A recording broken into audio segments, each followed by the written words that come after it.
Lembah Tengkorak, Chapter 7, Bayangan Arang Menyerang, karya Kang Ramli Autor.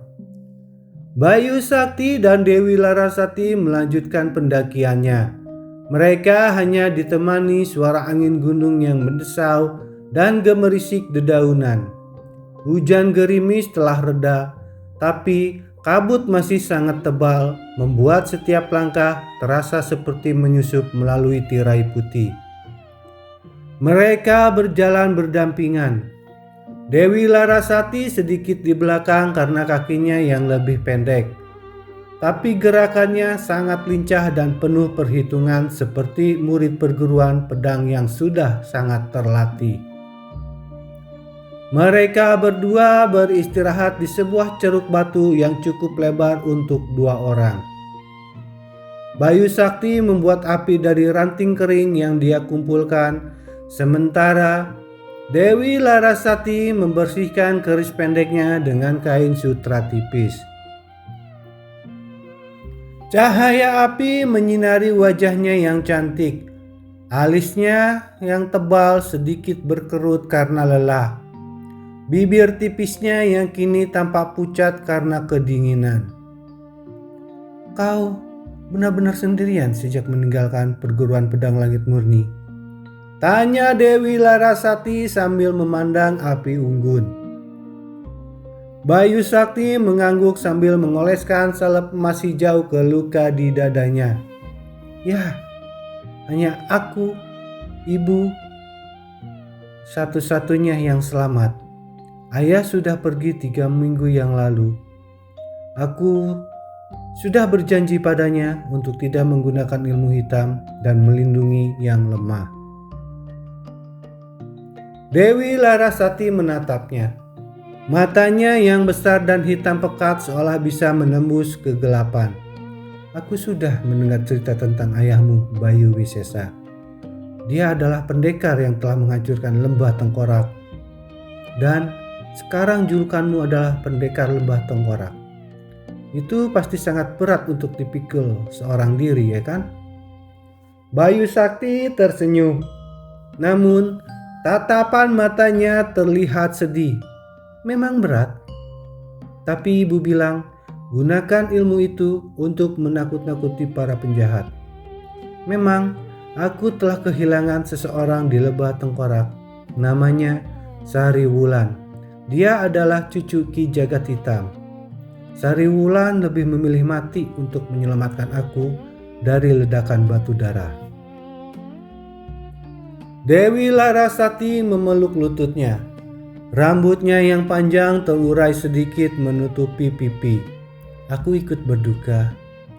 Aku juga pernah kehilangan kakak laki-lakiku di tangan murid Ratu Arang 2 tahun lalu. Dia sedang pergi mencari kitab yang sama ini, dan sampai sekarang tak pernah kembali. Mereka akhirnya saling berbagi cerita, hingga api hampir padam. Bayu Sakti menceritakan pertarungannya saat melawan Ki Macan Besi.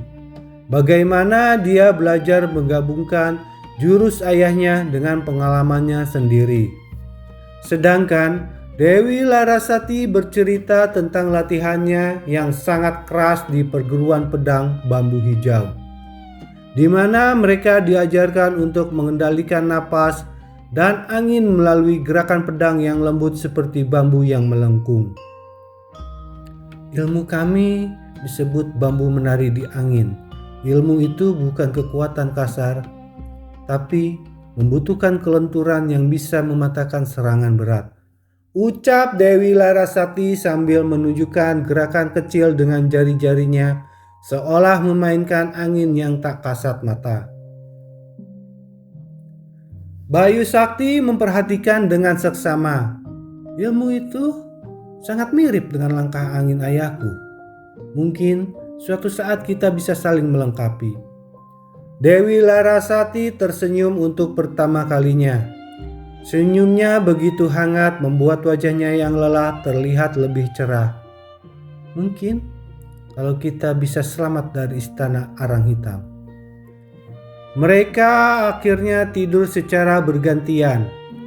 Di saat giliran Bayu Sakti berjaga, dia melihat Dewi Larasati tidur dengan wajah yang tenang. Tangannya masih menggenggam keris. Ada rasa yang mulai tumbuh di dada pemuda itu. Bukan hanya karena dia seorang pendekar, tapi karena dia tak ingin kehilangan lagi seseorang yang mulai dia pedulikan. Keesokan harinya, pendakian semakin berat, jalur setapak hilang. Mereka harus memanjat tebing batu yang licin karena embun. Bayu Sakti menggunakan langkah angin untuk melompat lebih dulu, lalu melemparkan tali kulit yang dia buat dari akar pohon ke Dewi Larasati. Gadis itu dengan cekatan menangkapnya dengan sigap, dan dengan bantuan Bayu, dia naik ke atas dengan gerakan ringan seperti bambu yang melengkung. Di tengah panjatan, kaki Dewi Larasati tergelincir.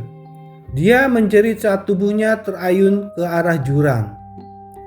Bayu Sakti langsung bereaksi. Tangannya yang kuat segera menarik tali dengan cepat, sementara kakinya menjejak tebing dengan kuat. Tubuh Dewi Larasati terhempas ke dada Bayu Sakti. Napasnya tersengal. Wajahnya hanya beberapa inci dari wajah pemuda itu. "Terima kasih," bisiknya, pipinya langsung memerah. Dewi Larasati bisa merasakan detak jantung Bayu Sakti yang kuat melalui baju tipis mereka. Bayu Sakti melepasnya dengan pelan. Tangannya masih memegang bahu gadis itu sebentar. "Hati-hati, gunung ini tak main-main dengan kita." Sejak saat itu, jarak di antara mereka mulai menyusut. Mereka berbicara lebih sering saat beristirahat. Dewi Larasati mulai memanggilnya Sakti tanpa embel-embel julukan, dan Bayu Sakti memanggilnya Laras dengan suara yang lebih lembut. Saat mereka berkemah di bawah pohon pinus besar, hujan deras turun lagi. Mereka berlindung di bawah akar pohon yang menonjol seperti gua. Tubuh mereka berdua basah kuyup dan hawa dingin sampai menusuk tulang. Bayu Sakti akhirnya melepas baju luarnya yang basah dan membungkusnya ke tubuh Dewi Larasati yang menggigil kedinginan. "Kau akan sakit kalau begitu," kata Bayu Sakti dengan tegas. Dewi Larasati menatapnya dengan mata berkaca-kaca. "Kau sendiri juga basah. Kita bagi-bagi saja kehangatannya." Mereka akhirnya duduk berdampingan. Bahu mereka saling bersentuhan. Dewi Larasati mengeluarkan kitab Arang Suci dari balik bajunya. Kitab itu dibungkus kain minyak agar tak basah. Dia membuka halaman demi halaman di bawah cahaya kecil obor yang Bayu Sakti buat dari getah pohon. "Ada bagian di sini yang menyebutkan kelemahan Ratu Arang," bisik Dewi Larasati. "Dia sangat kuat saat mengendalikan bayangan dan arwah. Tapi hatinya sangat rapuh karena dulu dia dicintai oleh seorang pendekar yang mengkhianatinya. Namanya Ki Bayu Hitam." "Tunggu, nama itu sangat mirip dengan nama ayahmu, Bayu." Bayu Sakti mengerutkan kening. "Ayahku tak pernah cerita tentang itu." Mereka membaca buku itu bersama-sama. Kepala mereka hampir bersentuhan. Bau rambut Dewi Larasati yang basah tercium samar. Bayu Sakti merasa jantungnya berdegup lebih cepat karena kedekatan yang tak terduga. "Laras, apakah kau tak takut?" tanya Bayu Sakti secara tiba-tiba. Dewi Larasati menutup kitabnya. Matanya menatap api. "Takut, tapi Lebih takut kalau aku lari dan biarkan orang seperti Ratu Arang menghancurkan desa. Kakakku telah mati karena itu. Aku tak mau ada lagi kehilangan. Bayu Sakti mengangguk, tangannya tanpa sadar menyentuh punggung tangan gadis itu. Aku janji, aku tak akan biarkan kau mati seperti Sariwulan. Kita akan pulang bersama. Dewi Larasati membalikkan tangannya, jari-jarinya menyentuh telapak Bayu Sakti. Sentuhan itu terasa hangat di tengah dinginnya gunung. Aku pun berjanji akan melindungi punggungmu dengan ilmu bambu menari. Kita enggak sendirian lagi, Sakti. Semenjak kematian Sariwulan, Bayu Sakti tidur dengan tenang. Dewi Larasati berjaga di sampingnya. Sesekali dia melirik wajah pemuda itu. Ada perasaan yang mulai tumbuh di hatinya. Kekaguman pada keberaniannya, rasa aman saat di dekatnya, dan kelembutan yang tersembunyi di balik sikap pendekar muda itu. Hubungan mereka semakin dalam di saat melewati rintangan gunung. Mereka menyeberangi sungai yang deras karena banjir dari hujan. Bayu Sakti menggendong Dewi Larasati di punggungnya menggunakan langkah angin. Tubuh gadis itu ringan, tapi dia bisa merasakan otot-otot kuat di bahu Bayu Sakti. Tangan Dewi Larasati memeluk lehernya erat, napasnya hangat di telinga pemuda itu. Aku memelukmu erat, Sakti. Jangan sampai aku jatuh. Goda Dewi Larasati mencoba menyembunyikan kegugupannya. Bayu Sakti tertawa. Hahaha, kalau jatuh, pasti kita jatuh bersama. Di sebuah gua yang mereka temukan, dindingnya mengeluarkan uap panas alami. Mereka beristirahat lebih lama. Luka Bayu Sakti mulai sembuh berkat salep, tapi bekasnya masih ada. Dewi Larasati membantu mengoleskan salep di punggungnya yang sulit dijangkau oleh Bayu Sakti. Jari-jarinya terasa lembut tapi gerakannya seperti tabib. Kau kuat sekali, bisiknya saat menyentuh garis luka di dada Bayu Sakti. Tapi luka ini darah dari abadi kan? Ratu Arang pasti menggunakan ilmu yang lebih mengerikan. Bayu Sakti menoleh. Wajah mereka sangat dekat. Ya, tapi sekarang aku sudah punya kamu. Dewi Larasati langsung tersipu malu. Pipinya memerah. Dia menarik tangannya pelan, tapi tatapannya tak lepas dari mata Bayu Sakti yang tajam seperti ayahnya. Sakti, kalau kita selamat dari semua ini, apa yang akan kau lakukan setelahnya? Bayu Sakti diam sejenak. Aku akan pulang untuk menemui ibu. Lalu mungkin aku akan berkelana lagi. Dewi Larasati mengangguk. Aku ingin kembali ke perguruan, tapi juga ingin melihat dunia di luar Gunung Sumbing.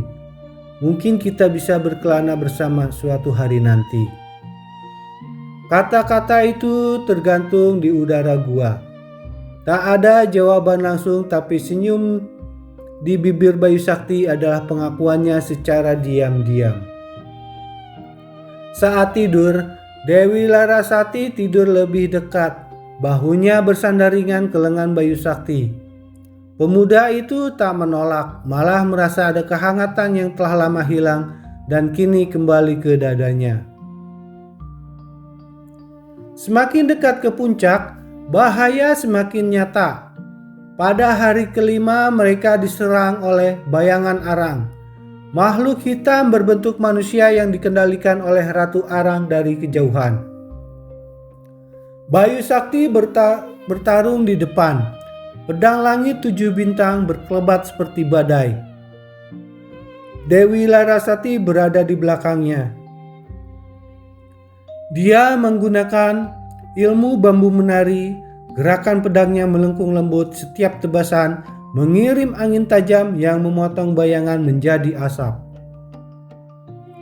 Saat satu bayangan hampir menusuk punggung Bayu Sakti, Dewi Larasati segera melompat dan menangkis dengan kerisnya. Tubuh mereka bersentuhan lagi, punggung ketemu punggung, napas mereka sangat selaras. "Kita tim yang baik," kata Bayu Sakti di tengah pertarungan, "karena kau pemimpinnya," balas Dewi Larasati sambil tersenyum meski lelah. Setelah pertarungan, mereka duduk di tanah dengan posisi bahu saling bersandar. Dewi Larasati menyeka darah di pipi Bayu Sakti dengan ujung kainnya. "Lain kali, jangan gegabah lagi, aku tak mau kehilangan kau." Bayu Sakti memegang tangannya. "Aku juga tak mau kehilangan kamu, Laras. Terima kasih sudah mau bertarung bersamaku." Perasaan di antara mereka kini tak lagi hanya sekedar sekutu perjalanan. Ada ketertarikan yang mulai tumbuh perlahan, seperti bambu yang baru bertunas, sangat lembut, kuat, dan penuh harapan. Dewi Larasati mulai belajar jurus pedang langit dari Bayu Sakti di saat istirahat. Sementara Bayu Sakti belajar mengendalikan napas dengan teknik bambu hijau. Tubuh mereka semakin sinkron, gerakan mereka juga saling melengkapi dalam latihan. Di malam sebelum tiba di gerbang Istana Arang Hitam, mereka duduk di tepi tebing menghadap lembah gelap di bawah. Bulan purnama samar-samar menyinari dalam kabut. "Sakti," panggil Dewi Larasati, "kalau besok sesuatu terjadi padaku, tolong sampaikan pada guru besar bahwa aku tak menyesal pergi denganmu." Bayu Sakti menoleh, tangannya memegang bahu gadis itu. "Tak akan terjadi apa-apa. Kita akan pulang bersama, dan setelah itu aku ingin mengajakmu ke kaki Gunung Lawu. Ibu pasti suka bertemu dengan gadis seberani kau." Dewi Larasati tersenyum. Matanya berkaca-kaca. Dia menyandarkan kepalanya sebentar ke bahu Bayu Sakti. Rambutnya yang wangi menyentuh pipinya. "Aku tunggu hari itu." Hubungan mereka kini seperti dua pedang yang berbeda. Satu tajam dan lurus seperti pedang langit, yang satu lagi lentur dan kuat seperti bambu hijau. Mereka saling menguatkan, saling melindungi, dan di balik itu semua, benih cinta pendekar muda mulai tumbuh di tengah badai. Bersambung.